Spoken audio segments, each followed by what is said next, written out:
Welcome to Influential Entrepreneurs, bringing you interviews with elite business leaders and experts, sharing tips and strategies for elevating your business to the next level. Here's your host, Mike Saunders.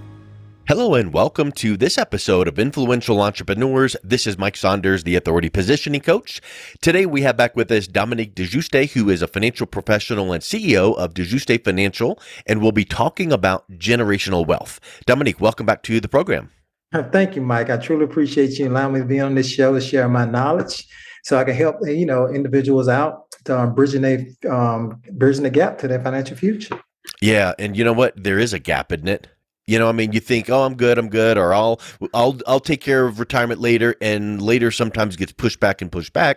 And in reality, you should be thinking about that decades before retirement because many things impact it. Debt, how you handle your money now. And so I think it really is a huge gap. So I really like how you position it that way. But get us started with what actually is generational wealth.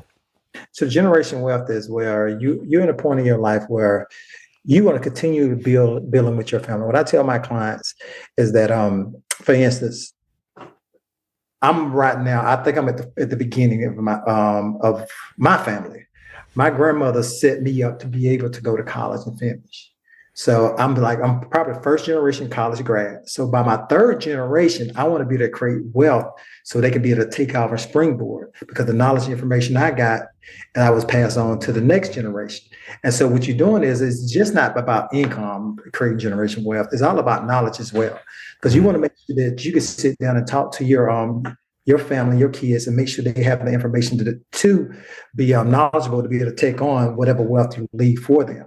And life insurance is a way to leave financial wealth for the future of your kids and your great-great-grandkids. And one of the things is I tell all my clients, I'm not a professional at this realm, is make sure you sit down with a lawyer to get a trust and a will in place so you can help protect that money and guide that money so it can make it to the second and third generation. Because, if someone's not used to $500,000, Mike, they'll go through it in one day. You hear that so many times, like people that win the lottery or a lot of professional athletes that come into a large amounts of money, and it not only goes away fast, but then I've heard a statistic that then people get into debt. So here's somebody that was struggling financially, hits the lottery and gets multiple millions. In just a few years, the money's gone and they're in debt. And you're going, how did that happen? But you really, really need to be making this plan for retirement, whether you are yourself planning for retirement, but as maybe the head of your family, getting back to this kind of legacy and generational wealth. What do you want to put into place so that it's easier for your family? Maybe it needs to be, let's have family meetings once a year and talk about the legacy, talk about the plan. I know before my parents passed away, they sat me down and said, we've already paid for our burial plots. That's already done. We've got everything in a trust, so it doesn't need to pass through probate. And I was like, thank you. That's a huge gift. Mike, one of the things is a friend of mine his dad is probably the richest friend I got, to be honest with you. He's a billionaire. And we just had a conversation. He was just telling me that, Dominique, our family meets once a year around Christmas. Yep. And we talk about everything financially wise, and when you get married, what you have to do, and if you have kids, what we do to put you within the trust. And you have to sit down with the lawyer and everything before someone married to the family if you want to receive from this trust in the future. And when I heard that, and then taking a CFP class, I started learning more and more. And I'm like, okay, then. So I always tell people, relationships are not broken by finance; it's broken by communication. As long as you and your significant other know how much you have coming in, you should know how much you can spend. And that's a huge piece. And here's the other thing.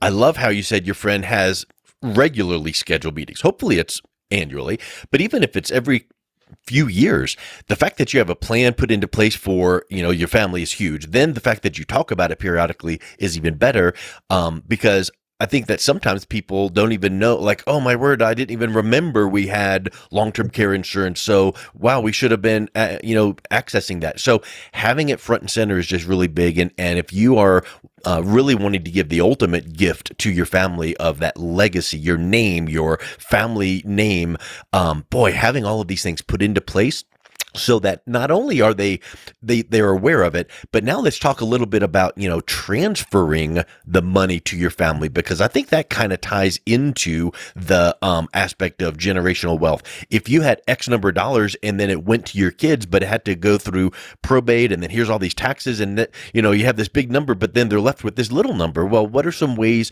you guide your clients to help them transfer money to their family and make sure you preserve as much wealth as possible? There's two different ways you can go by doing this: term life insurance or permanent. But the best way is to go through the permanent life insurance policy. Because one of the things about permanent life insurance is that it's a lifetime coverage. And also, too, is what it does is build up a cash value if your family need to be able to take cash from it to be able to use it. Or we don't know what you use it for college, for funding a business. One of the things I saw on social media was how the Rockefellers back in the days, what they did was they ended up getting whole life insurance on all the family members. And if they want to start up a business, Mike, they took cash value away from it to be able to start up their business. But there's many different ways you can do that to help create that generation wealth for your family. So if anyone passed away, you have a lump sum of cash now. Then, and what you do is you put insurance on everyone that is a part of that trust going forward. So the cash value can keep going into it, and the family can be able to borrow. So basically, essentially, what you end up creating is a bank for your family, rather than you have to go to the bank. You can go to your family bank within that trust to borrow money from, or use money to be able to further your family out. I think that is a huge piece. Now, we mentioned the word insurance, so let's talk about, what people normally think when they hear insurance, and it's what you see on TV, and, get $1 billion of insurance for a penny, or, all these just crazy things. So talk a little bit about the difference between whole life or permanent insurance and term. So, the difference between term and permanent. One of the things is I tell people a term policy is just like renting a home. Yeah. Not renting a home, but renting an apartment rather. And when that term is up, you have to redo that lease. And typically when you redo that lease in an apartment, the price goes up. Yeah. When you buy a permanent life insurance policy, it typically stays the same. It's like buying a home, and you have cash value that you can pull out. That's the equity in your home. So this is like comparing a permanent life insurance policy for yourself. So I always tell people you need a little both. If you have kids and you don't have the income to be able to cover $1 million, $2 million permanent life insurance, you could buy a term life insurance, but also buy a permanent, because as you know, my slogan is bridging the gap to your financial future, is that permanent life insurance policy is for the rest of your life. That price is for the rest of your life after the term fall off. So you know how much money you are spending when you go into retirement. I think what ends up happening is I see a lot of people get the term life insurance and wait to try to get the permanent life insurance when they turn about 60. Because most term life insurance after the age of 60 is no longer than 20 years. When you hit 61 and 62, they only give you 15 years. So what ends up happening is you end up trying to go toward the permanent life insurance side of the business, and the price is too high for such a small amount. Now you're upset, because one of the things is, as you get into retirement, Mike, a lot of people are living check to check. Yeah. Well, Dominique, here's something that made me what you just said made me think of something. I love that analogy of renting an apartment. So you rent that apartment when the term or the lease is up. You got to get into another lease for whatever time or term, right? So a year, 2 years, whatever that is. So yes, the rates can go up, but here's something else. I would venture to say that some apartment buildings would say, okay, now, Dominique, we need to rerun your credit and make sure you're credit worthy. And maybe you're not credit worthy and you either can't stay in there, or it goes up even higher price. So the same with term insurance. If you get it for whatever term, when you have to renew it, the prices might have gone up, and maybe you have to requalify health-wise, and maybe some things changed and you're not able to get the best term price or term at all. You're exactly right. So, but one of the things that people get mixed up, they consider it guaranteed insurable. So what end up happening is the price goes up. So you might start off that first year spending for 20 years spending $1,000 a year. And then, like you said, if your health would go bad, but they'll give you a guaranteed reissue for another following year, and it end up going to be $3,000. You're like, I can afford that $3,000. But guess what? The next following year might be $6,000 or $7,000. Yeah. And then they keep going up and keep going up. And then they think, you're like, okay, then I can't afford this. Now you have no life insurance. So one of the things is that when you're looking at the difference between term life and permanent life, you got to make sure you have something in place when that term runs out, just in case your health is not there as well. Yep. And like you said, you need a little bit of both, and don't wait until maybe 60 to look at the permanent, because if you start that permanent whole life policy earlier, now you don't need to requalify for health because it's permanent. And secondly, talk a little bit about some of the benefits that a permanent insurance policy would give you with maybe cash value and dividends and tax-free growth and all of that, which all ties to transferring generational wealth. So, one of the things is with a permanent policy is you got a tax deferred growth within that policy. Investing on a tax deferred basis means that it's exempt from paying taxes on any interest, dividends, or capital gains on the plan cash value unless they withdraw the the cash from it. It's simple as to the tax benefits you get. Certain retirement accounts include IRAs and 401k and 403b. Those are some of the things that you get. And also, as well, like I said, lifetime coverage. The amount doesn't change. You pay the same for the rest of your life. Sometimes with some policies that you get, the dividends can start paying for the policy at a certain time when you're paying a large amount. And you can borrow from your policy as well. Like I have one of my clients who's borrowing from their policies right now, and it's only 4% interest for the whole year. So, for instance, you borrow what is it, 10,000? You borrow 10,000. What is no more than $400 you're paying a year on the money that you borrow, but you're still making your payments as well. And you have to understand when you borrow from that cash value policies that if you borrow 10,000, you end up taking. If you have 100,000, you're only left with 90,000 face amount. That's the great thing about permanent life insurance. It allows you to take the cash value and use it just in case. Yeah. And what you just said makes me think of something that I think a lot of people have a revelation on. You buy insurance so that when you die you have money to use. Well, what you're describing is actually living benefits. Benefits you can take advantage of while you're still alive. Like, I can borrow against it at a really low rate and use it for whatever, buying a car, college tuition. Also, there's some things that, you can take from that policy if you got into health issues. So I think that's a big thing that people need to think about is this kind of policy is not only for when you die, you can take some advantages of it while you're still around. Exactly. But one of the things is like, Mike, what I told you, I always want to give much information as possible so people can understand is that I understand that, when you look at a term policy, it's $30 a month. When you look at a permanent policy, it can be $100 for a less amount. I know that's one of the big drawbacks. And then also, too, you have to understand if you surrender the whole policy, you can be taxed for it. Where you say, I want to take all the money, don't want to make any more payments to it. So you can be taxed for that money as well. But what I want to say to everyone is that you pay now or pay later. It's all your choice. What do you choose to do? If you just, I hate to give this analogy, a term is like a Corolla.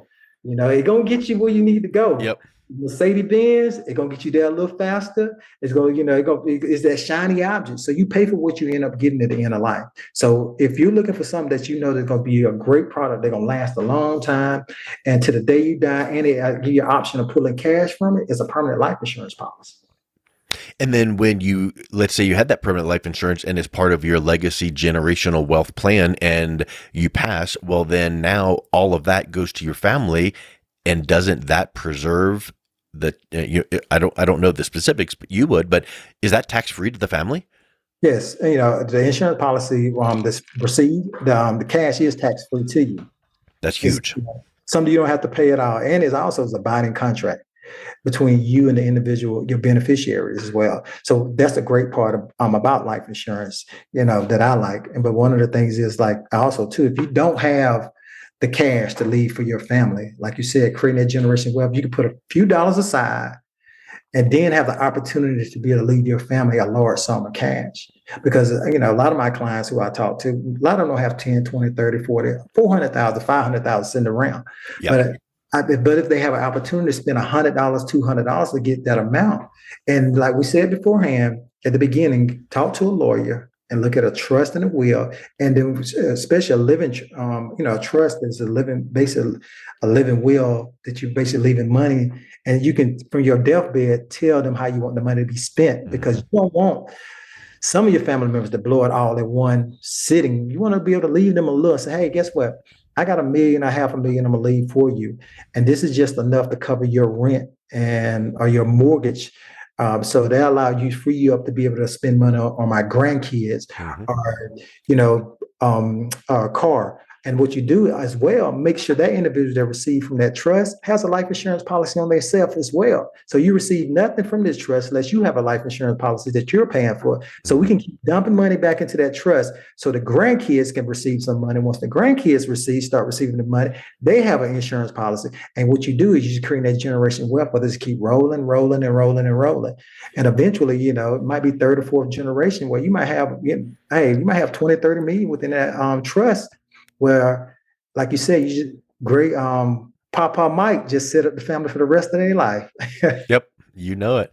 Well, I think that is just a huge revelation for people to realize that they can make preparations while they're still here to direct generational wealth to their family, creating that legacy, creating some tax-free, transfer. That's huge. Creating some living benefits now. That's what a great opportunity that is. And it just takes some knowledge and planning and guidance. So if someone is listening to this wondering maybe if you could take a look at their situation, what's the best way they can reach out and connect with you? The best way you can reach out to me is at Dieujuste Financial. And let me spell that out for you, because I know that's a doozy there for most people. It's DIEUJUSTE Financial. And also you can reach me at 404-913-6549. And you give me 24 to 48 hours to reach back out to you. And I love to talk to each and every all of y'all who are on this call listening, because my ultimate goal is to bridge the gap to your financial future. Well, Dominique, thank you so much for your time. I can just tell you take such care of your clients, and I really appreciate you coming on and chatting with us today. Thank you, Mike. I truly appreciate it. You allowing me to be on your show. You've been listening to Influential Entrepreneurs with Mike Saunders. To learn more about the resources mentioned on today's show or listen to past episodes, visit www.influentialentrepreneursradio.com.